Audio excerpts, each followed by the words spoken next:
notre direct hier, mais on n'a pas pu le faire pour des problèmes d'électricité. J'espère que vous allez pouvoir vous connecter aujourd'hui pour juste 40 à 45 minutes et nous allons être bénis. Alléluia. Aujourd'hui, j'aimerais vous entretenir sur un sujet particulier, ce qui est le Saint-Esprit. On entend parler du Saint-Esprit, Esprit Saint, Saint-Esprit, Esprit Saint, mais au fond, on ne connaît pas réellement qui est vraiment le Saint-Esprit. Alléluia. C'est notre sujet de ce jour, donc j'attends patiemment que les uns et les autres se connectent et puis on va débuter. Alléluia.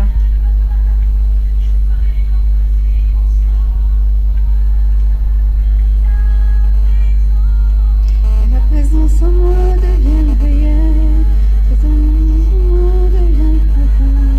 Je veux t'aller au sein de toi.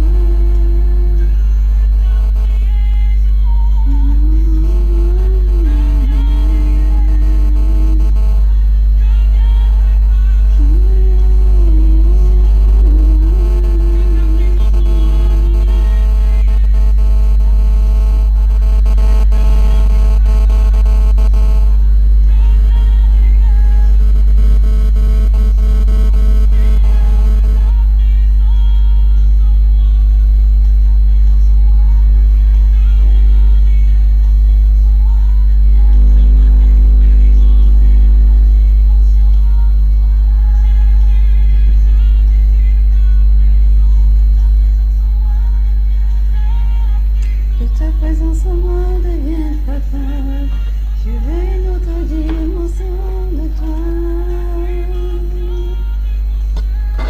La dimension du toucher, la dimension de grâce, la dimension de puissance.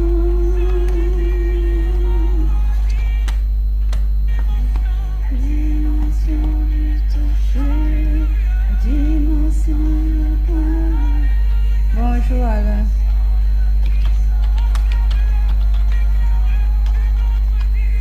La dimension du toucher.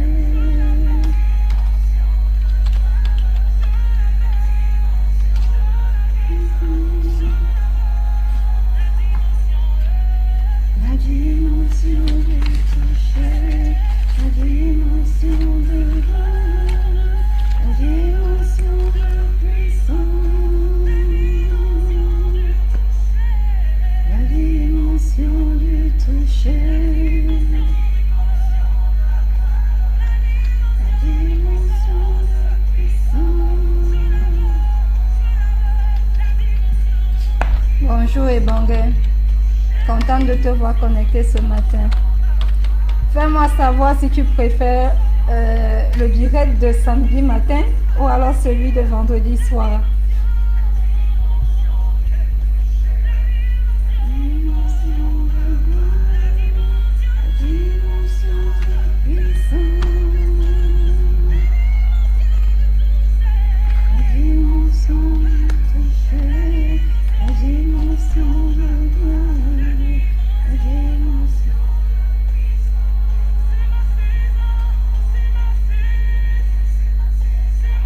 C'est ma saison, c'est ma saison, c'est ma saison, c'est ma saison, je te fais.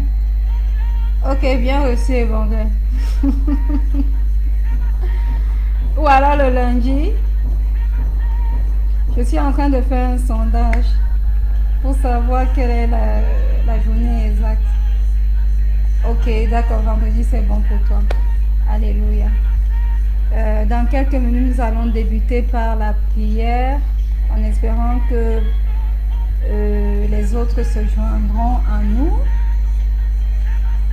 Alléluia. Nous allons commencer par rendre grâce au roi des rois. C'est uniquement par sa grâce que nous sommes là ce matin. Beaucoup ont dormi et n'ont pas pu se réveiller en bonne santé. Beaucoup ont dormi même dans des lits d'hôpitaux.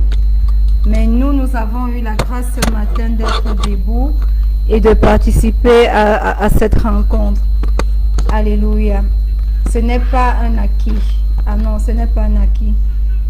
C'est uniquement par sa grâce que c'est possible. Alors ouvre ta bouche ce matin, bien-aimé, commence à rendre grâce au roi des rois. Commence à lui dire merci, merci pour le souffle de vie. Commence à lui dire combien de fois il est merveilleux. Commence à lui dire combien de fois il est majestueux. Alléluia. Ouvre ta bouche et commence à lui dire merci ce matin. Papa, je veux te dire merci. Merci pour ta protection durant toute cette nuit. Merci parce que tu as veillé sur chacun d'entre nous. Aujourd'hui, nous entrons dans ta présence. Nous entrons dans cette journée, dans ta présence. Nous voulons t'apprécier. Nous voulons reconnaître que tu es Dieu. Nous voulons reconnaître ta toute-puissance. Nous voulons reconnaître ta grandeur. Nous voulons reconnaître qu'au-dessus de toi, il n'y a point de Dieu. Reçois l'honneur et la gloire, la majesté qui te sont dues au nom puissant de Jésus. Amen. Alléluia. Nous allons continuer à rendre grâce au roi des rois. Disons-lui merci pour cette rencontre. Alléluia. Hier, l'ennemi n'a pas voulu que nous puissions avoir cette rencontre avec les problèmes d'électricité. Mais aujourd'hui, ce qu'il a oublié, c'est qu'il y a un jour après un autre jour. Mais aujourd'hui, nous sommes capables d'avoir cette rencontre. Disons-lui merci pour cette rencontre. Disons-lui merci pour ce qu'il a encore réservé pour nous aujourd'hui. Disons-lui merci pour ses bienfaits qui se sont renouvelés pour chacun d'entre nous ce matin. Ouvre ta bouche et commence à dire merci. Papa, merci pour cette rencontre qui est possible ce jour. Hier, rien n'a pu être fait, mais aujourd'hui, tu as permis que nous soyons connectés. Merci, Éternel, pour les paroles que tu as réservées pour nous. Merci parce que nous savons que ces paroles sont une bénédiction dans nos vies. Merci parce que tous ceux qui seront connectés au Dieu ne finiront pas ce programme les mêmes. Merci parce que ta main puissante est étendue sur ce programme et que nous serons transformés après avoir reçu ta parole au nom puissant de Jésus. Amen. Bien-aimés, nous n'allons pas continuer sans avoir demandé pardon pour nos iniquités. La Bible dit que si nous disons que nous n'avons pas péché, alors nous faisons de Dieu un menteur. Et Dieu n'est pas un menteur. Dieu n'est pas un menteur. Bienvenue Christian. Merci de t'être connecté. Alléluia. Demandons-lui pardon pour nos péchés. Demandons-lui pardon pour nos mauvaises pensées. Demandons-lui pardon pour nos mauvaises paroles. Tout ce que nous avons fait et qui l'a contrarié, demandons-lui pardon. Ce matin, nous sommes devant ton trône de grâce, ô Père. Nous venons implorer ta miséricorde. Aie pitié de tes enfants ce matin. Aie pitié de nous. Nous reconnaissons que nous avons péché par nos pensées, par nos paroles, par nos actes même. Nous avons péché, Éternel mon roi. Mais ce matin, nous venons te demander pardon. Pardonne-nous, pardonne nos iniquités. Et par le sang de Jésus, le sang précieux de Jésus, nettoie-nous, sanctifie-nous, purifie-nous au nom puissant de Jésus. Que le sang de Jésus qui crie mieux que le sang d'Abel commence à crier dans nos vies. Que le sang de Jésus qui crie mieux que le sang d'Abel commence à crier salut, salut pour nous au nom puissant de Jésus. Que nous soyons restaurés à cause de ce sang au nom puissant de Jésus. Seigneur mon Dieu, j'applique ce sang sur ce programme ce matin et je déclare qu'aucune panne technique ne sera notre partage. Je déclare qu'à cause de ce sang, les cœurs sont disposés. À cause de ce sang, la révélation est limpide au nom puissant de Jésus. Amen. Bien-aimé, je vais t'inviter encore ce matin à faire un autre sujet de prière, à invoquer le Saint-Esprit.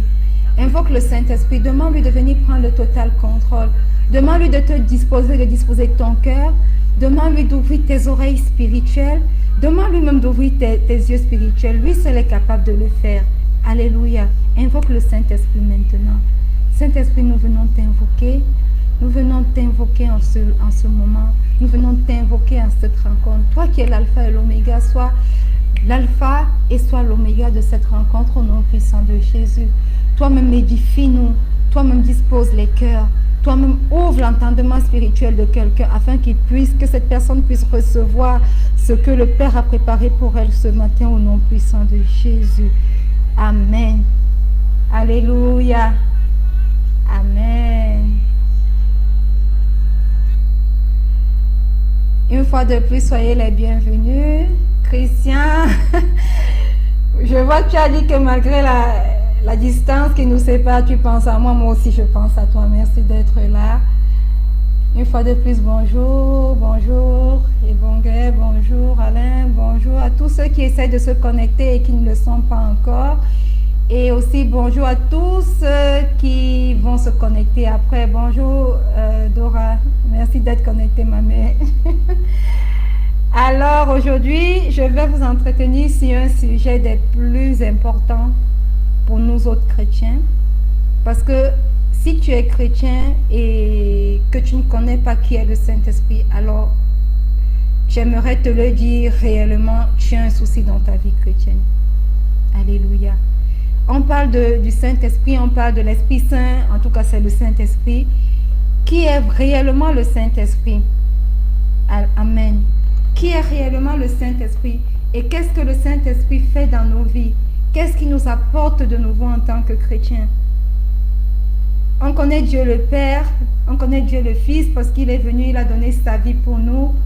On connaît que oui, ok, le Saint-Esprit, si tu demandes à un chrétien, c'est qui le Saint-Esprit, il va te dire c'est la troisième personne de la Trinité. Mais qui est réellement ce Saint-Esprit? Alléluia.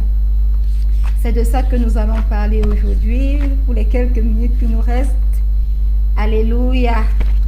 Amen. Et j'aimerais commencer en disant, j'espère que chacun d'entre vous a sa Bible. Moi, j'ai ma Bible comme d'habitude. Et j'ai mon bloc-notes et puis j'ai mon bic. J'espère que quelqu'un a sa Bible. Aujourd'hui, quelqu'un a son bloc-notes et quelqu'un a son bic. Alléluia. Amen. Qui est le Saint-Esprit? Aujourd'hui, j'aimerais aider quelqu'un à comprendre pourquoi nous autres chrétiens avons besoin du Saint-Esprit dans nos vies. Amen. Amen. Dans certains endroits, aujourd'hui, le Saint-Esprit est totalement méconnu. Il est inconnu. Dans certains autres endroits, il n'est même pas la bienvenue. On dit, ah, ce sont les chrétiens pentecôtistes qui parlent du Saint-Esprit, donc il n'est même pas la bienvenue. Et dans certains autres endroits, c'est une offense, c'est une calamité que de parler du Saint-Esprit. Alléluia. Mais nous ou vous devez savoir qui il est réellement.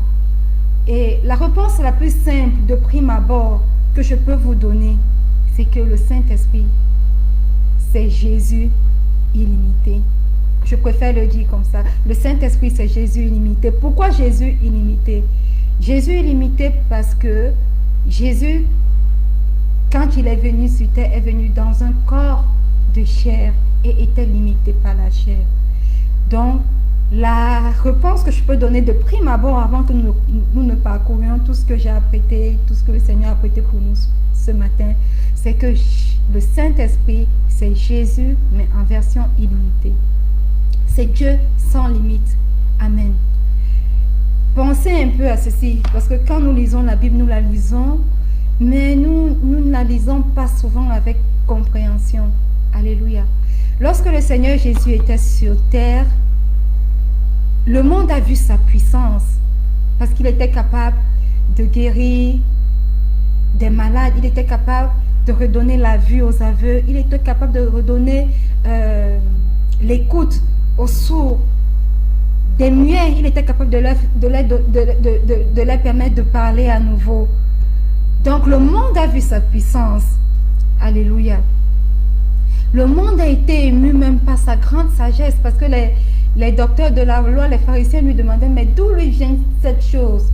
Qui lui donne cette connaissance?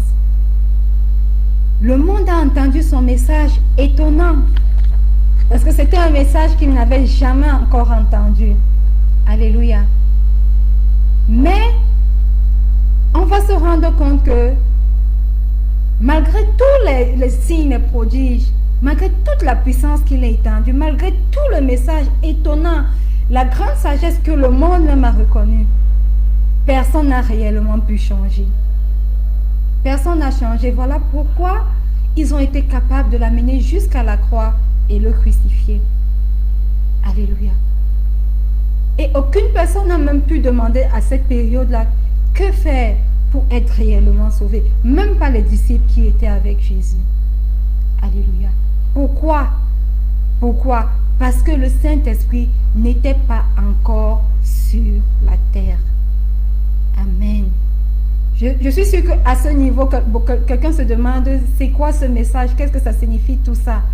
Mais je peux vous le dire, le Saint-Esprit n'était pas encore sur la terre. Parce que Jésus lui-même, il a dit à ses disciples, il vaut mieux pour moi partir pour que je puisse vous envoyer le Consolateur qui est le Saint-Esprit. Amen. Pensez-y, Jésus a rendu des lépreux purs. À l'époque, la lèpre était une maladie. Quand tu étais lépreux, on te mettait à l'écart. C'était comme le sida aujourd'hui, si je peux faire cette comparaison. Quand tu étais lépreux, tu n'avais pas le droit d'habiter avec les autres. Tu étais isolé. C'était une maladie de la honte. Mais Jésus sur terre a été capable de rendre les lépreux purs. Mais malgré qu'il rendait les lépreux purs, ces lépreux eux-mêmes ne pouvaient pas ressentir la présence du Saint-Esprit, ne pouvaient même pas ressentir la présence de Dieu. Voilà pourquoi il a guéri 10 lépreux et 9 sont partis sans même avoir en eux le besoin de venir dire merci. Un seul est revenu pour dire merci. Alléluia. Pourquoi? Parce que le Saint-Esprit n'était pas encore sur terre pour rendre le mystère tel qu'il le rend aujourd'hui. Amen. Vous allez vous rendre compte dans l'histoire de la femme à la perte de sang. Quand elle a touché le vêtement de Jésus, Jésus a dit, j'ai senti une force sortir en moi. Et les disciples qui ne comprenaient rien à l'époque, qui ne comprenaient rien, ont dit, Seigneur, comment tu peux dire que quelqu'un t'a touché? Il y a tellement de personnes qui se bousculent autour de toi. Comment tu peux dire que quelqu'un t'a touché? N'importe qui ici peut t'avoir touché. Et le Seigneur leur a dit, non, je sais que quelqu'un m'a touché parce que j'ai ressenti une force sortie de moi. Et effectivement, la femme à la perte de sang s'est déclarée. Et pourquoi elle s'est déclarée? Parce que instantanément, elle a également compris que sa perte de sang était guérie. Mais la chose que j'aimerais te dire aujourd'hui, c'est que je suis presque sûre que après sa guérison, son cœur n'a pas changé. Son cœur n'a pas changé. Elle a été guérie, elle a reconnu la guérison. Elle était reconnaissante, mais en ce qui concerne son cœur n'avait pas changé. Parce que je n'ai pas vu quelque part écrit dans la Bible qu'après sa guérison, son cœur a été changé. Pourquoi? Parce que le Saint-Esprit n'était pas encore disponible pour nous sur la terre. Alléluia. Je ne sais pas si quelqu'un comprend quelque chose ce matin. Amen. J'aimerais vous inviter à lire à ouvrir votre Bible dans le livre de Luc. Nous allons lire un passage que tout le monde connaît d'ailleurs, la transfiguration. Amen. Luc, dans le livre, Luc dans le chapitre 9, du verset 28 au verset 36, il est écrit, environ 8 jours après qu'il eut dit ces paroles, Jésus prit avec lui Pierre, Jean et Jacques, et il monta sur la montagne pour prier. Pendant qu'il priait, l'aspect de son visage changea, et son vêtement devint d'une éclatante blancheur. Et voici, 2 hommes s'entretenaient avec lui. C'étaient Moïse et Élie, qui, apparaissant dans la gloire, parlaient de son départ qu'il allait accomplir à Jérusalem. Pierre et ses compagnons étaient appesantis par le sommeil, mais s'étant tenus éveillés, ils virent la gloire de Jésus et les 2 hommes qui étaient avec lui. Au moment où ces hommes se séparaient de Jésus, Pierre lui dit, « Maître, il est bon que nous soyons ici. Dressons 3 tentes, une pour toi, une pour Moïse et une pour Élie. » Je vais au verset 35, il est écrit: et de la nuée sortit une voix qui dit: celui-ci est mon fils élu, écoutez-le. Quand la voix se fit entendre, Jésus se trouva seul. Les disciples gardèrent le silence et ils ne racontèrent à personne en ce temps-là rien de ce qu'ils avaient vu. Alléluia. Bien-aimés, même Pierre et Jean et même Jacques qui ont assisté à la transfiguration de Jésus étaient capables de se poser la question: est-ce qu'il aime réellement le Messie? Pensez à ce que les disciples ont ressenti lorsque Jésus était cloué sur la croix. Ils sont tous partis en se posant la question: mais est-ce qu'il était même vraiment le Messie? Pierre, Jean, Jacques ont assisté à la transfiguration. Ils étaient présents lorsque le visage du Seigneur Jésus a changé. Ils étaient présents lorsque ses vêtements sont devenus d'une blancheur éclatante. Ils ont vu Élie et Moïse s'entretenir avec le Seigneur Jésus. Ils ont vu la nuée les recouvrir et ils ont entendu même la voix du Seigneur du haut des cieux, du roi des rois, leur dit: celui-ci est mon fils bien-aimé.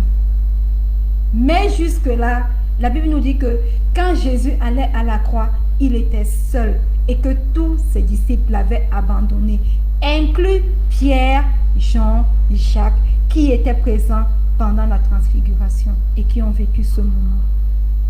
Pourquoi? Comment cela était possible? Marcher avec Jésus, voir tous les miracles qu'il a fait, assister à sa transfiguration, être témoin de Dieu qui dit: celui-ci est mon fils bien-aimé, être témoin du fait que Élie et Moïse soient venus sur terre pour s'entretenir avec Jésus, mais être capable au moment de sa mort de dire, de l'abandonner, de dire peut-être qu'il n'est pas Dieu. Comment cela est possible? Simplement parce que le Saint-Esprit n'était pas encore présent sur la terre. Alléluia.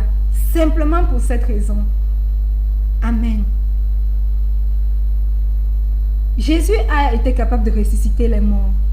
Mais les disciples étaient capables de se questionner sur sa propre résurrection. Voilà pourquoi quand Marie de Magdala est arrivée et leur a dit: j'ai vu le Seigneur, ils étaient capables de dire: non, ce n'est pas possible. Pourquoi? Parce que dans leur tête, ils gardaient l'image d'un Jésus mort. Jésus qui a pu ressusciter Lazare des morts après 4 jours dans le tombeau, n'était-il pas capable d'être ressuscité lui-même? C'est étonnant, n'est-ce pas? Je vous donne tous ces exemples aujourd'hui. Nous allons nous appesantir sur 2 ou 3 semaines sur le sujet du Saint-Esprit.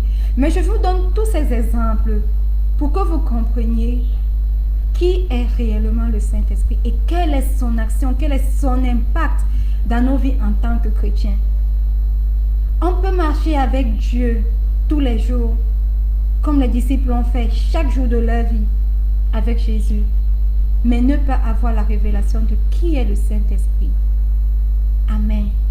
Et qu'est-ce qu'il fait réellement dans nos vies? La preuve, c'est ces disciples qui ont assisté à tous les miracles de Jésus et qui ont aujourd'hui écrit tous ces épîtres, mais qui à l'époque, avant que le Saint-Esprit ne descende sur eux, n'étaient pas capables de croire. Alléluia. Pierre a même marché sur les eaux, ce qu'aucun autre disciple n'a pu faire. Mais pourtant après il a rejeté Jésus. Pourquoi? Parce qu'il n'avait pas la révélation du Saint-Esprit. Il n'avait pas le Saint-Esprit en lui.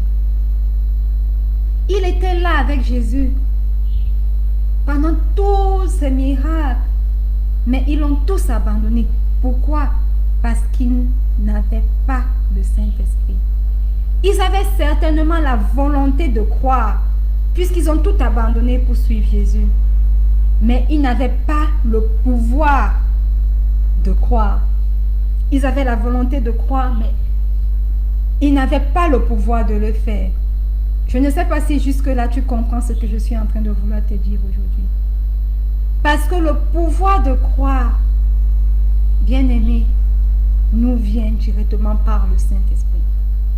Nous vient du Saint-Esprit. Amen.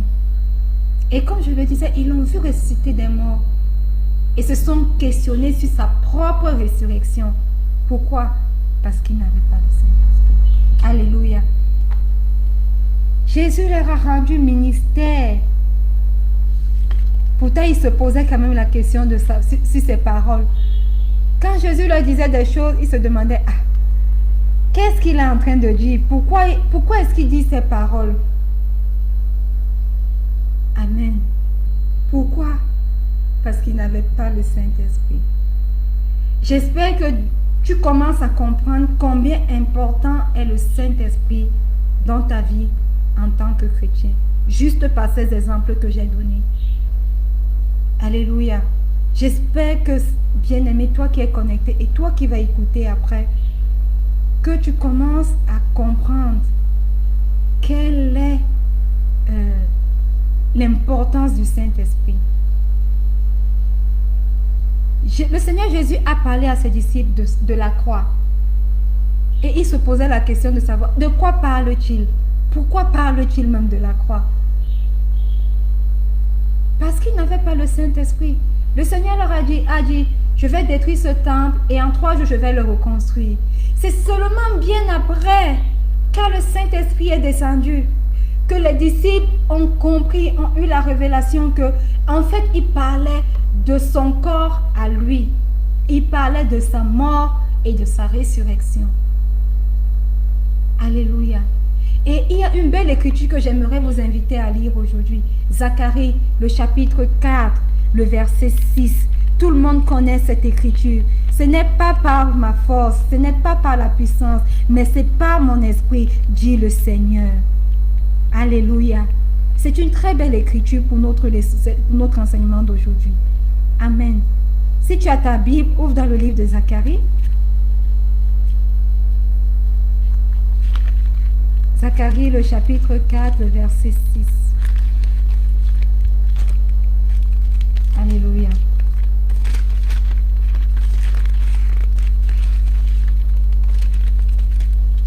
Il est écrit, Étienne, bienvenue. Il est écrit dans le livre de Zacharie 4, le verset 6, il est écrit, alors il reprit et me dit, c'est ici la parole que l'Éternel adresse à Zorobabel. Ce n'est ni par la puissance, ni par la force, mais c'est par mon esprit, dit l'Éternel des armées. Alléluia. Pensez-y, lorsque Jésus a chassé des démons, c'était une force, n'est-ce pas? Lorsqu'il a ressuscité Lazare de la mort, c'était l'expression même de sa puissance. Parce que tout le monde se disait, waouh, il est capable de ressusciter un mort. Et ce, après 4 jours dans le tombeau. Waouh, c'était juste waouh, très puissant. Alléluia. Mais qu'est-ce qu'il dit? Ce n'est ni par la force, ce n'est ni par la puissance, mais c'est par mon esprit. En d'autres termes, c'est par le Saint-Esprit. Alléluia.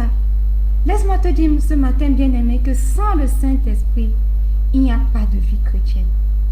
Amen. Et aujourd'hui, il y a des personnes qui ne veulent pas recevoir le Saint-Esprit.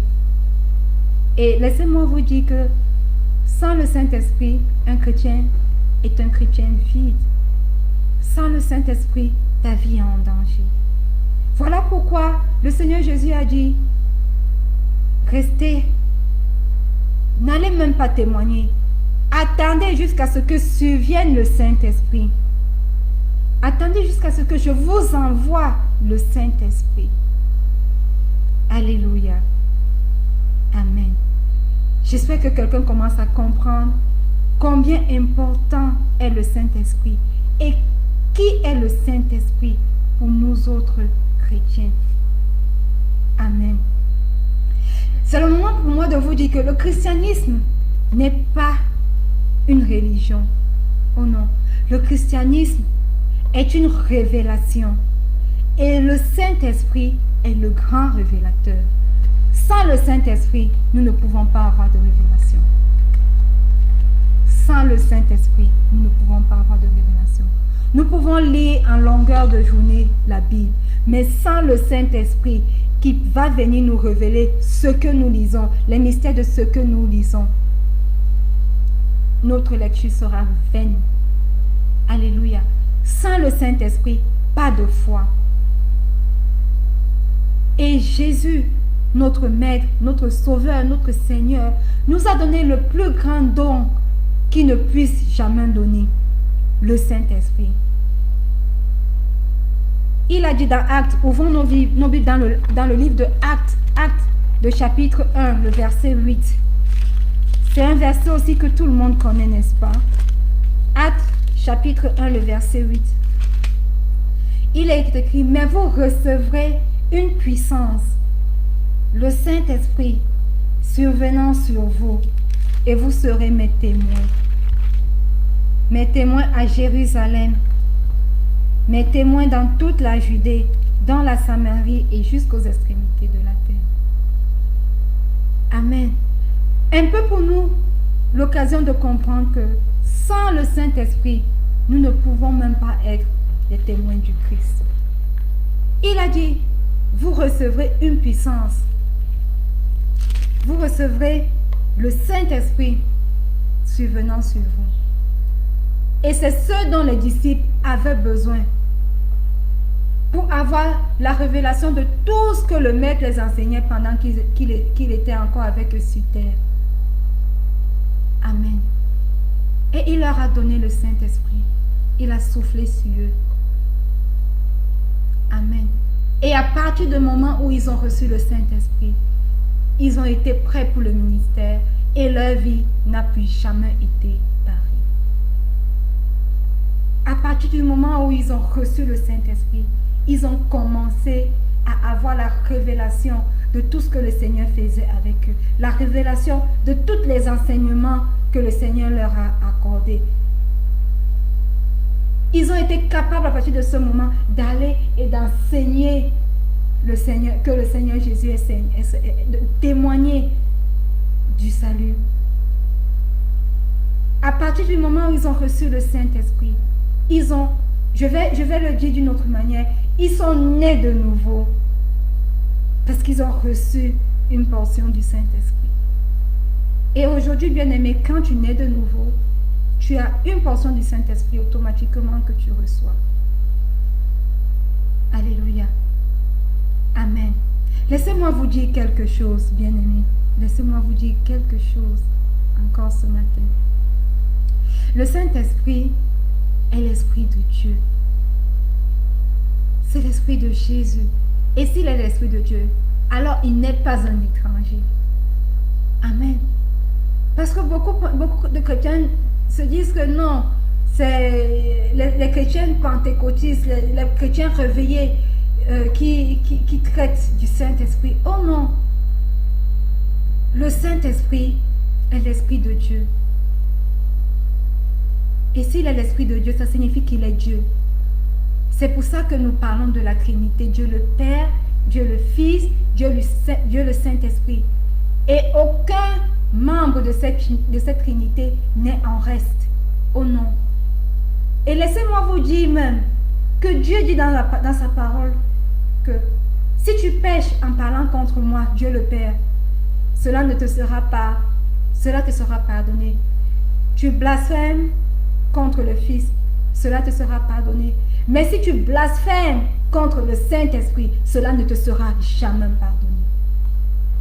Pour nous montrer combien important est le Saint-Esprit et qui est le Saint-Esprit. Alléluia. Amen. Parce que le Saint-Esprit, bien-aimé, n'est nul autre que Jésus lui-même. Nul autre que le Père lui-même. 3 en 1. Amen. Je vous donnerai un autre consolateur. Et la version grecque dit, un consolateur tel que moi. En d'autres termes, ma copie exacte. Quand on va dans la version grecque, ça dit un consolateur tel que moi-même, ma copie exacte. Quelqu'un qui n'est nul autre que moi-même. Donc, Jésus est le Saint-Esprit. Et ça me fait penser à la doctrine de la Trinité, qui est une doctrine très importante pour nous autres chrétiens. Alléluia. La Trinité n'est pas une chose difficile à comprendre.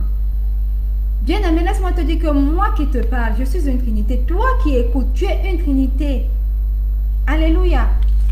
Je suis sûre que tu vas me demander pourquoi Pasteur Marie nous a dit que je suis une Trinité. Comment est-ce que je suis une Trinité? Tout simplement parce que nous ne sommes pas un corps. Nous ne sommes pas une âme. Mais nous sommes un esprit. Alléluia. La même chose que Dieu. Alors, vous avez une âme, mais vous n'êtes pas une âme. Mais vous avez une âme. Alors, j'ai une âme et je vis dans un corps. Je suis un esprit, j'ai une âme et je vis dans un corps. Ça fait 3 parties. Donc, toi, moi, en tant qu'homme, nous sommes une trinité. Un esprit qui vit dans un corps de chair et qui a une âme qui est le centre de nos émotions. La même chose que Dieu. Dieu le Père, Dieu le Fils, Dieu le Saint-Esprit. Une trinité aussi simple que ça. L'homme est une trinité, Dieu est une trinité, aussi simple que ça. Alléluia. Mais aujourd'hui, nous devons comprendre que le Saint-Esprit est une personne. Et qui dit une personne signifie le Saint-Esprit a de l'intellect, le Saint-Esprit a des émotions. Voilà pourquoi la Bible dit que n'attristez pas le Saint-Esprit, parce qu'il est capable d'être triste, parce qu'il est capable d'être heureux, parce qu'il est capable d'être en colère. Il a des émotions et avec une volonté. Alléluia. Et j'aimerais te dire aujourd'hui, la personnalité signifie ce que tu penses, ce que tu ressens et ce que tu veux. Exactement la même chose que le Saint-Esprit. Une personne avec un intellect, une personne avec des émotions, une personne avec la volonté, une volonté. Amen. Les anges ne sont pas des personnes. Pourquoi est-ce que je peux te dire que les anges ne sont pas une personne? Bien qu'ils sont capables de prendre une forme humaine, ils ne sont pas des personnes parce qu'ils n'ont pas d'âme. Parce qu'ils ne sont pas capables de ressentir ce que toi, être humain, tu ressens. Ils ne sont pas capables de ressentir de la tristesse. Ils ne sont pas capables de ressentir les émotions que nous ressentons.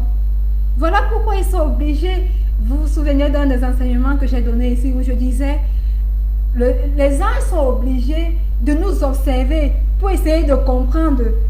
Parce qu'ils ne comprennent pas la relation que nous pouvons avoir avec Dieu. Ils ne comprennent pas. Alléluia, ils ne comprennent pas. Parce qu'ils n'ont pas d'âme. Mais le Saint-Esprit, Dieu le Père, Dieu le Fils, chacun, tout comme toi, on a une âme. Donc on peut ressentir des émotions. Alléluia. Amen. Amen. Dieu le Père est une personne.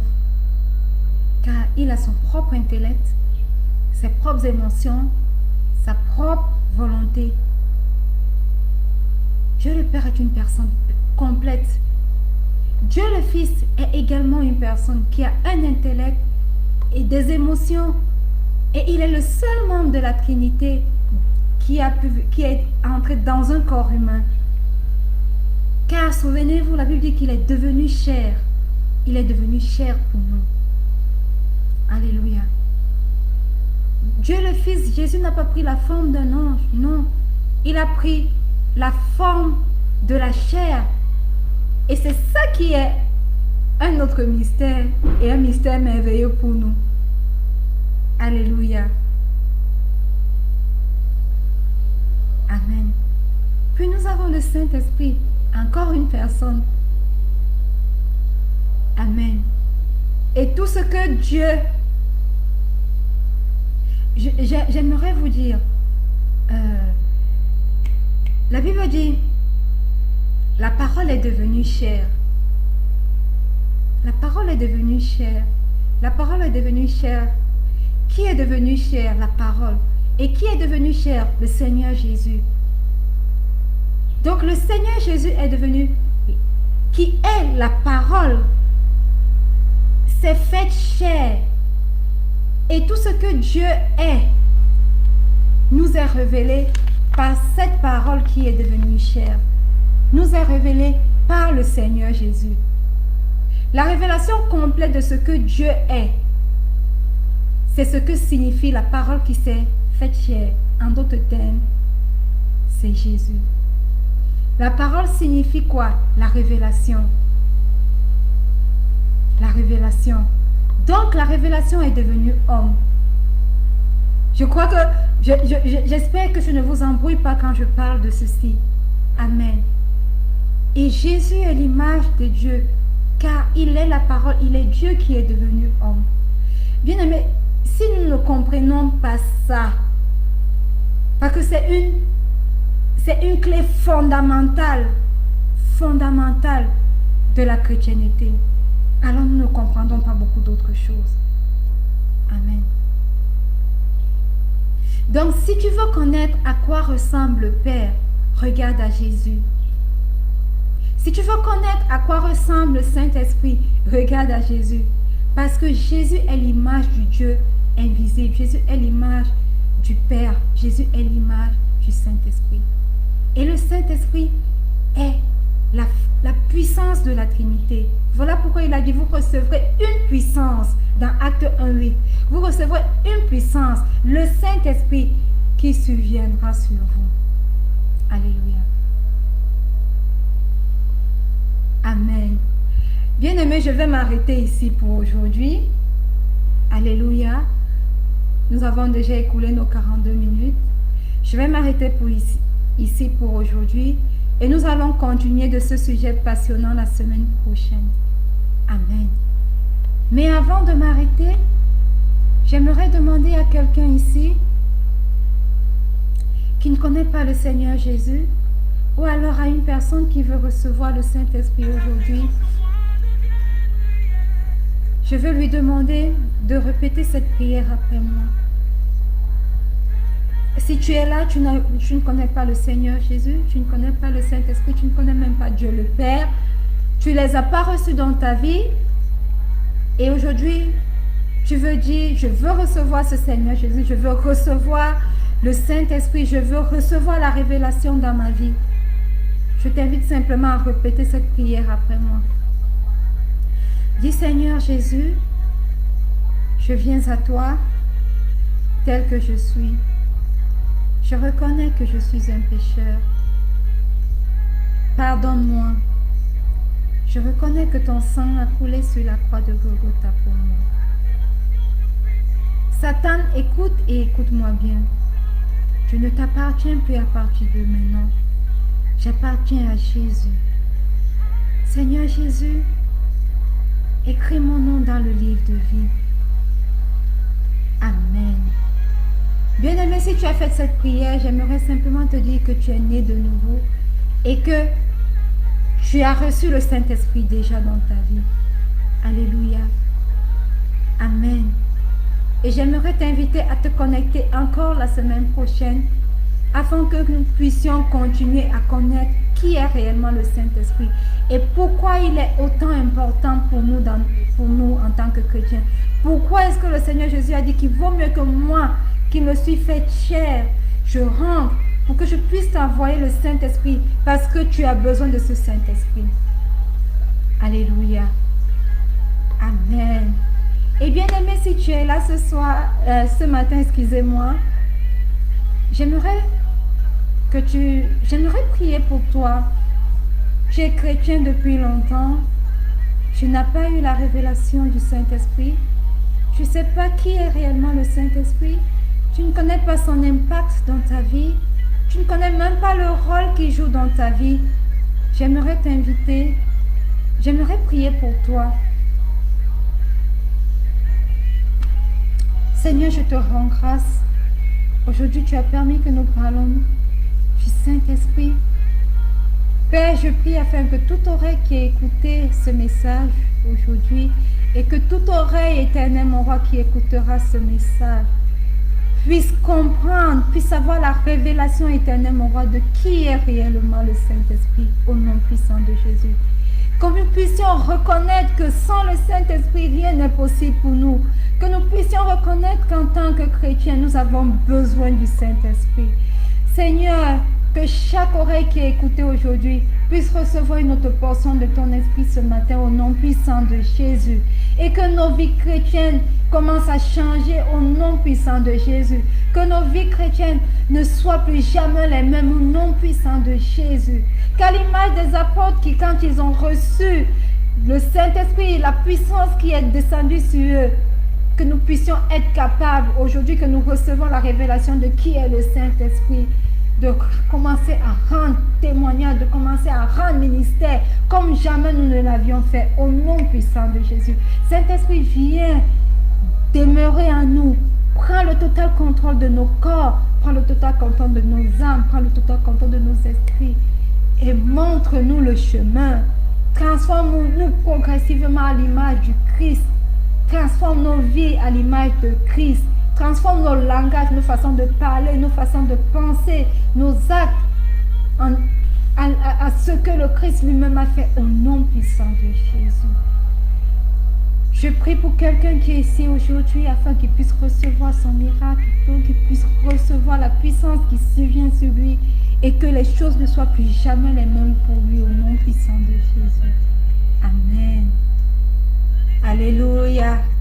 Nous sommes arrivés au terme de notre rencontre ce matin. J'espère que quelqu'un a été béni. Alléluia. Je reste disponible pour pouvoir répondre à toutes vos questions. Vous savez comment me joindre sur mon Facebook. Vous savez comment me joindre. Vous pouvez laisser une question. Si vous n'avez pas compris quelque chose, si vous avez besoin de prière. Alléluia. Et je prie et je déclare que vous avez une semaine bénie, que votre dimanche soit un bon dimanche et que le Saint-Esprit continue de se révéler progressivement à chacun d'entre vous au nom puissant de Jésus. Alléluia. Soyez bénis et bonne fin de semaine et bon début de semaine. Amen. À notre rendez-vous de la semaine prochaine. Alléluia. Bye bye. Je vous aime.